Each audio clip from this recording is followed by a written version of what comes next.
ഈ റഷ്യയും ഉക്രൈനും തമ്മിലുള്ള യുദ്ധം കുറേ വർഷമായി, ഏകദേശം എനിക്ക് തോന്നുന്നു ഒരു 3 വർഷത്തോളം കണ്ടായിട്ടുണ്ട്. അപ്പോൾ ഈ 3 വർഷമായിട്ടും ആ യുദ്ധം അവസാനിച്ചിട്ടില്ല. എനിക്ക് തോന്നുന്നു അവർ 2 രാജ്യങ്ങൾക്കും യുദ്ധം അവസാനിക്കണം എന്നൊരു ആഗ്രഹമില്ല. ബാക്കിയുള്ള ലോകരാജ്യങ്ങൾക്ക് ഇപ്പോൾ അമേരിക്കയ്ക്ക് ഉൾപ്പെടെ ഈ യുദ്ധം എങ്ങനെയെങ്കിലും ഒന്ന് അവസാനിപ്പിച്ചാൽ മതി എന്നുള്ളതായി. അവർ അല്ലാതെ ചർച്ചകളും കാര്യങ്ങളൊക്കെ നടക്കുന്നുണ്ട്. ഇപ്പോൾ ഈ യുദ്ധം കൂടെ അവസാനിപ്പിച്ചിട്ട് വേണം ട്രംപിന് സമാധാനത്തിനുള്ള നോബൽ സമ്മാനം മേടിക്കാൻ. കാരണം ലിസ്റ്റിൽ ഇപ്പോൾ നടക്കുന്നൊരു യുദ്ധം ഇത് മാത്രമേ ഉള്ളൂ. അതും കൂടെ വെട്ടി വിട്ടിട്ട് വേണം സമ്മാനത്തിന് അപേക്ഷ വയ്ക്കാൻ വേണ്ടിയിട്ട്.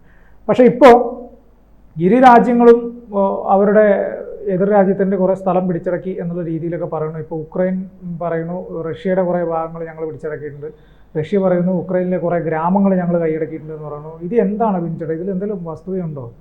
ശരിക്കും പറഞ്ഞാൽ ട്രംപ് ഈ പറഞ്ഞ പോലെ യൂനിസിൻ്റെ കണക്ക് ഈ നൊബേൽ സമ്മാനം നേടാനുള്ള ഒരു നെട്ടോട്ടത്തിലാണ് നടക്കുന്നത്. അപ്പോഴാണ് ഈ യുദ്ധം കനക്കുന്ന സൂചനകൾ പുറത്തു വരുന്നത്. പുതിയ ഗ്രാമങ്ങൾ, ഉക്രൈൻ്റെ പുതിയ ഗ്രാമങ്ങൾ പിടിച്ചെടുത്തതായിട്ടാണ് ഇപ്പോൾ റഷ്യ അവകാശവാദം ഉന്നയിച്ചിരിക്കുന്നത്. ഉക്രൈനിലെ കിഴക്കൻ മേഖലയായ ഡൊണസ്കിൽ റഷ്യൻ സൈന്യം ആക്രമണം ശക്തമാക്കി മേഖലയിലെ 2 ഗ്രാമങ്ങൾ തങ്ങളുടെ നിയന്ത്രണത്തിലാക്കിയതായി റഷ്യൻ പ്രതിരോധ മന്ത്രാലയം പറഞ്ഞു. എന്നാൽ ഈ അവകാശവാദത്തെ ഉക്രൈൻ പൂർണ്ണമായും തള്ളി.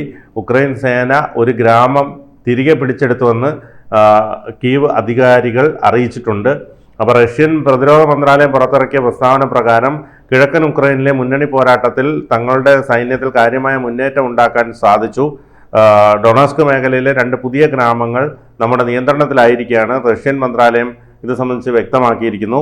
എന്നാൽ ഈ ഗ്രാമങ്ങളുടെ പേരോ മറ്റ് വിശദാംശങ്ങളോ റഷ്യ പുറത്തുവിട്ടിട്ടില്ല. റഷ്യയുടെ ഭാഗമായി പ്രഖ്യാപിച്ച ഡൊണേസ്ക് മുഴുവൻ പ്രദേശത്തിൻ്റെയും നിയന്ത്രണം ഉറപ്പാക്കാനുള്ള ശ്രമങ്ങളാണ് തങ്ങൾ നടത്തുന്നതെന്നും മോസ്കോ ആവർത്തിച്ചിട്ടുണ്ട്. അപ്പോൾ ഉക്രൈൻ പ്രതിരോധത്തിലാണെങ്കിലും ഉക്രൈൻ പറയുന്നത് റഷ്യയുടെ അവകാശവാദങ്ങൾ നിഷേധിച്ചുകൊണ്ടാണ് ഉക്രൈൻ അധികാരികൾ രംഗത്തെത്തിയത്. റഷ്യൻ സൈന്യത്തിൻ്റെ മുന്നേറ്റം സത്യമല്ലെന്ന് പ്രസിഡന്റ് സെലൻസ്കിയുടെ ഓഫീസ് അറിയിച്ചു. നമ്മുടെ സൈന്യം ശക്തമായ പ്രതിരോധം തീർക്കുന്നുണ്ട് അവർ വ്യക്തമാക്കുന്നു. അതോടൊപ്പം തന്നെ റഷ്യൻ സൈന്യത്തിന് മുന്നേറാൻ കഴിഞ്ഞില്ലെന്നും മറിച്ച് ചില പ്രദേശങ്ങളിൽ ഉക്രൈൻ സൈന്യം തിരിച്ചടിച്ച് ഒരു ഗ്രാമം തിരികെ പിടിച്ചുവെന്നും കീവ് അധികൃതർ അറിയിച്ചു. 2022 യുദ്ധം ആരംഭിച്ചത് മുതൽ ഡൊണസ്ക് മേഖല പ്രധാന പോരാട്ട കേന്ദ്രമാണ്. ദിവസേന വലിയ തോതിലുള്ള വ്യോമാക്രമണങ്ങളും പീരങ്കി ഷെല്ലാക്രമണങ്ങളും ഇവിടെ റിപ്പോർട്ട് ചെയ്യുന്നു. ഇരുപക്ഷവും ഗ്രാമങ്ങളുടെ നിയന്ത്രണത്തിനായി പിടിച്ചെടുക്കാനും തിരികെ പിടിക്കാനുമുള്ള പോരാട്ടങ്ങൾ തുടരുന്നതായി സൈനിക നിരീക്ഷകർ പറയുന്നു. ഇത് സൈനികരെ സംബന്ധിച്ചിടത്തോളം വളരെ ദുഷ്കരമായ ഒരു സാഹചര്യമാണ് സൃഷ്ടിക്കുന്നത്. ഈ പുതിയ സംഘർഷങ്ങളോട് അന്താരാഷ്ട്ര സമൂഹം ആശങ്കയോടെയാണ് പ്രതികരിക്കുന്നത്. ഉക്രൈന് കൂടുതൽ സൈനിക സഹായം വേഗത്തിൽ ലഭ്യമാക്കണമെന്ന് നാറ്റോയും യൂറോപ്യൻ യൂണിയനും വീണ്ടും ആവശ്യപ്പെട്ടു. റഷ്യയുടെ ഈ നീക്കങ്ങൾ സമാധാന ചർച്ചകൾക്കുള്ള സാധ്യതകളെ ഇല്ലാതാക്കുമെന്നും സംഘർഷം കൂടുതൽ വഷളാക്കാൻ കാരണമാകുമെന്നും വിദഗ്ധർ വിലയിരുത്തുന്നു. ഏതായാലും ഈ പറഞ്ഞ പോലെ 2 രാജ്യങ്ങളും തമ്മിലുള്ള ഈ യുദ്ധം അവസാനിക്കുന്നില്ല. നമുക്കറിയാം യുദ്ധം ഉണ്ടാകുമ്പോൾ ഏറ്റവും കൂടുതൽ ബാധിക്കുന്നത് സാധാരണക്കാരെയും പാവപ്പെട്ടവരെയുമാണ്. ഇപ്പോൾ ഇന്ത്യയും പാകിസ്ഥാനും തമ്മിലുള്ള യുദ്ധം നടന്ന സമയത്ത് ഇന്ത്യ വളരെ ശക്തമായ നിലപാടെടുത്തു. പാകിസ്ഥാനിലെ ഗ്രാമങ്ങൾ ആക്രമിക്കുന്നില്ല, പാകിസ്ഥാനിലെ സൈനികരെ ആക്രമിക്കുന്നില്ല, അവിടുത്തെ ഭീകരവാദ കേന്ദ്രങ്ങളെയും ഭീകരരെയും മാത്രമേ ആക്രമിക്കുന്നുള്ളൂ എന്നുള്ള തീരുമാനമെടുത്ത് അത് നടപ്പാക്കി. പക്ഷേ പാകിസ്ഥാൻ ചെയ്തത് അങ്ങനെ ആയിരുന്നില്ല. പഹൽഗാമിൽ നിരപരാധികളായ ആളുകളെയാണ് കൊന്നൊടുക്കിയത്. അപ്പോൾ അത്തരത്തിൽ 2 രാജ്യങ്ങളും ഇത്തരത്തിലുള്ള തീരുമാനം എടുത്തു കഴിഞ്ഞാൽ സ്വാഭാവികമായും ഈ പറഞ്ഞതുപോലെ ഒരുപാട് നാശങ്ങൾ സംഭവിക്കും, ഒരുപാട് പേർ അനാഥരാകും, ഒരുപാട് പേർ നമ്മൾ ഈ യുദ്ധത്തിൻ്റെ കെടുതികൾ നമ്മൾ കണ്ട് നമുക്കൊന്നും മനസ്സിലാകില്ല. പക്ഷേ ഓരോ രാജ്യത്ത് അഭയാർത്ഥികളായി പോകുന്നവരെ കാണുമ്പോൾ നമുക്കത് മനസ്സിലാവും. കുഞ്ഞുങ്ങളെയൊക്കെ എടുത്തുകൊണ്ട് ഇന്നല്ലെങ്കിൽ നാളെ നമ്മൾ ജീവിച്ചിരിക്കുമോ എന്നറിയില്ല. ഏത് സമയം പീരങ്കിയും മിസൈലുകളും വന്ന് വീഴും, അല്ലെങ്കിൽ ഏത് സമയം വെടിയേൽക്കാം. അങ്ങനെ പൊയ്ക്കൊണ്ടിരിക്കുന്ന പാവങ്ങൾ സാധാരണക്കാരെയൊക്കെ നമ്മൾ മറ്റ് വിഷ്വൽസിലാണ് കാണുന്നത്. നമുക്കൊരിക്കലും അത് അനുഭവത്തിൽ കാണാൻ കഴിയുന്നില്ല. യുദ്ധം എന്ന് പറഞ്ഞു കഴിഞ്ഞാൽ അതിനൊരർത്ഥം നാശനഷ്ടം അല്ലെങ്കിൽ നഷ്ടം എന്ന് മാത്രമേ ഉള്ളൂ. യുദ്ധം ചെയ്തിട്ട് ആരെങ്കിലും എന്തെങ്കിലും നേടിയിട്ടുണ്ടോ? ഇല്ല. യുദ്ധത്തിൻ്റെ അനന്തരഫലം എന്ന് പറഞ്ഞാൽ നഷ്ടം മാത്രമേ ഉള്ളൂ.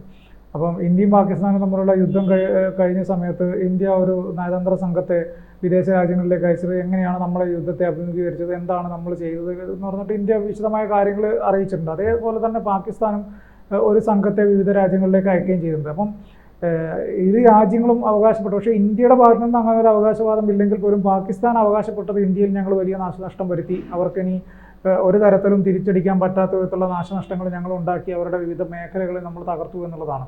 അപ്പോൾ ഇപ്പോൾ ഈ പറഞ്ഞ ഉക്രൈനും റഷ്യയും തമ്മിലുള്ള യുദ്ധത്തിലാണെങ്കിൽ പോലും റഷ്യ പറയുന്നത് ഉക്രൈൻ്റെ ചില ഗ്രാമങ്ങൾ, നാട്ടിലെ ഗ്രാമങ്ങൾ നമ്മൾ പിടിച്ചടക്കിയിട്ടുണ്ട്.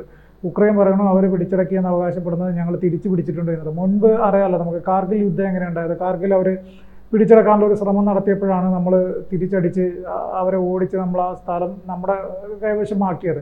അപ്പോൾ സ്വാഭാവികമായിട്ടും അങ്ങനെ യുദ്ധം വരുന്ന ഘട്ടത്തിൽ ഈ പിടിച്ചടക്കലും തിരിച്ചടിയും ഒക്കെ സ്വാഭാവികമാണ്. പക്ഷേ ഇവിടെ ഉക്രൈനും റഷ്യയുടെയും യുദ്ധം എടുക്കുകയാണെങ്കിൽ തന്നെ ഏകദേശം ഒരു 3 വർഷത്തോളമായി. 3 വർഷമായിട്ടും അവസാനിക്കാത്തൊരു യുദ്ധത്തിൽ ഞങ്ങളത് നേടി, ഞങ്ങളിത് നേടി എന്നുള്ളതാണ് ഓരോ ആൾക്കാരും പറയുന്നത്. പക്ഷേ ഇത് എന്താണ് ഇവർ ഇതിനെ കൊണ്ട് ആത്യന്തികമായിട്ട് നേടിയതെന്ന് ചോദിച്ചു കഴിഞ്ഞാൽ കുറേ നാശനഷ്ടങ്ങളും സാമ്പത്തിക ഞെരുക്കവും അല്ലാതെ, സാമ്പത്തികമായിട്ട് പ്രതിസന്ധിയിലേക്ക് പോവുക എന്നതല്ലാതെ മറ്റെന്ത് നേട്ടം എന്ന് ചോദിച്ചു കഴിഞ്ഞാൽ ആർക്കും ഒന്നും ചൂണ്ടിക്കാണിക്കില്ല, ഒരു യുദ്ധത്തിലും ഇല്ല എന്നുള്ളതാണ്. കീഴ്പ്പെടുത്തുക എന്ന് പറയുന്നത് ഒരുതരം അടിച്ചമർത്തലാണ്.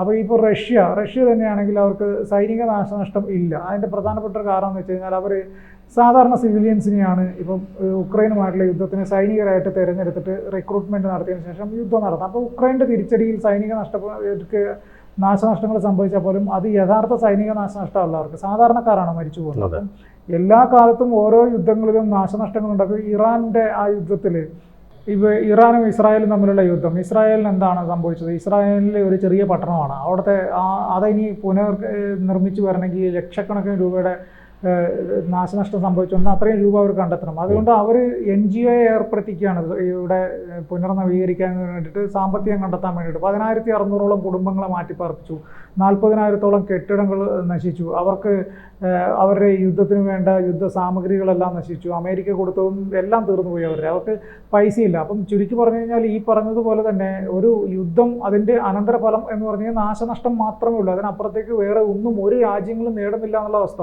ഇപ്പോൾ റഷ്യ പറയുന്നു ഞങ്ങൾ ഉക്രൈൻ്റെ 3 ഗ്രാമങ്ങൾ പിടിച്ചടക്കിയിട്ടുണ്ടെന്ന് പറയുന്നത്. അതുകൊണ്ട് റഷ്യ എന്ത് നേടി എന്ന് ചോദിച്ചു കഴിഞ്ഞാൽ ആ ഒരു 3 ഗ്രാമങ്ങളിലെ ജനങ്ങളാകെ എന്താ പറയുക, എന്ത് ചെയ്യണം എന്നറിയാത്ത വിധത്തിലായി പോകും എന്നുള്ളതാണ് അർത്ഥം. അപ്പോൾ ഉക്രൈൻ സ്വാഭാവികമായിട്ട് റഷ്യയെ തിരിച്ചടിക്കും, ആ ഗ്രാമങ്ങൾ പിടിച്ചെടുക്കാൻ. അപ്പോൾ ഇതിൻ്റെ ഇടയിൽ ആത്യന്തികമായിട്ട് പെട്ടുപോകുന്ന ഒരുപാട് സാധാരണക്കാരുണ്ട് എന്നുള്ളതാണ്. അവരുടെ സാഹചര്യങ്ങൾ കൂടി നമ്മൾ മനസ്സിലാക്കണം. പക്ഷേ നമ്മൾ ഇവിടെ ഇരുന്ന് നമ്മളത് പറയുമ്പോൾ പോലും യുദ്ധത്തിൻ്റെ ഭീകരത നമ്മൾ എത്രത്തോളം ഉണ്ട് എന്ന് നമുക്കത് മനസ്സിലാകാത്തത് കൊണ്ടാണ്, അത് എങ്ങനെയാണ് നമ്മൾ അനുഭവിക്കാത്തത് കൊണ്ടാണ് നമുക്കത് എത്രത്തോളം ഭീകരമാണ് എന്ന് മനസ്സിലാകാത്തത്. പക്ഷേ എന്തായാലും യുദ്ധം ഈസ് ഈക്വൽ ടു നഷ്ടം മാത്രമാണ് അതിൻ്റെ അനന്തരഫലം എന്നുള്ളതാണ് വസ്തുത.